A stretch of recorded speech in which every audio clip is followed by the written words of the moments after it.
Si le Moyen-Âge central du XIe au XIIIe siècle, pour faire court, a connu ce que les spécialistes appellent l'optimum médiéval, un climat plus chaud et légèrement plus humide et donc plus propice à la végétation, la période qui suit prendra le nom de petit âge glaciaire, comme nous l'avons déjà vu, qui soit la résultante de l'activité solaire et du minimum de maondeur, ou d'une forte activité volcanique.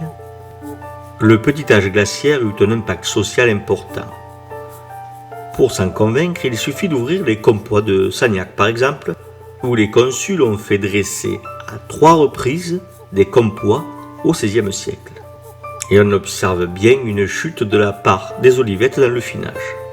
À Averse, le compois de 1585 précise pour chaque parcelle en olivier le nombre d'arbres dévastés par le gel. Parfois, il ne reste plus aucun arbre en état de produire.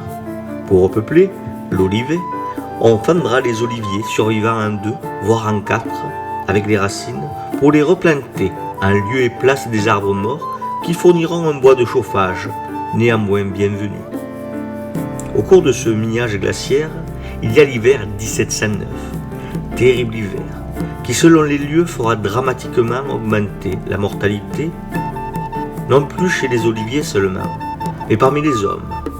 Jamais femme ni homme vivant à ce moment-là de l'histoire n'avait ressenti un tel froid dans le sud de la France. Il y avait bien eu de grands gels, le Rhône complètement gelé, la mer aussi, dans les ports, à Marseille. Mais là, ce fut un hiver mémorable entre tous.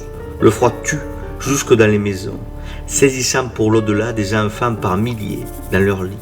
Le froid tue, le froid fut tel qu'il s'immisça partout, même dans les pièces que l'on essayait de chauffer. Un témoin de cette époque, un petit paysan devenu homme de lettres et homme de cour, nous raconte cet hiver qu'il a affronté et qui a failli le tuer. Il s'agit de Valentin Jameray Duval. Écoutons sans artifice cet auteur dont je recommande vivement la lecture. On ne manque point d'écrivains qui ont exercé leur style et leur génie à composer des dissertations également savantes et curieuses sur la quantité de neige et la violence des vents qui régnèrent alors, sur l'épaisseur de la glace, les divers degrés de froid et à quelle profondeur il se fit sentir dans les lieux souterrains. Mais je n'en connais point qui eut le courage et la noble hardiesse de dépeindre l'affreuse misère que ce fléau causa parmi le peuple. Combien il y eut de malheureux qui, assiégés par les neiges et consumés par la faim, furent trouvés morts dans leur triste chaumière. Aucun de ces auteurs n'a raconté la criminelle insensibilité des riches, les criantes et scandaleuses rapines des usuriers, tant profanes que sacrés, qui, profitant du malheur public, firent augmenter la cherté des vivres en tenant leurs greniers fermés et en rendant leur cœur inaccessible à la compassion. J'ignore si le gouvernement fut fort sensible à cette calamité publique et quels moyens il employa pour la faire cesser.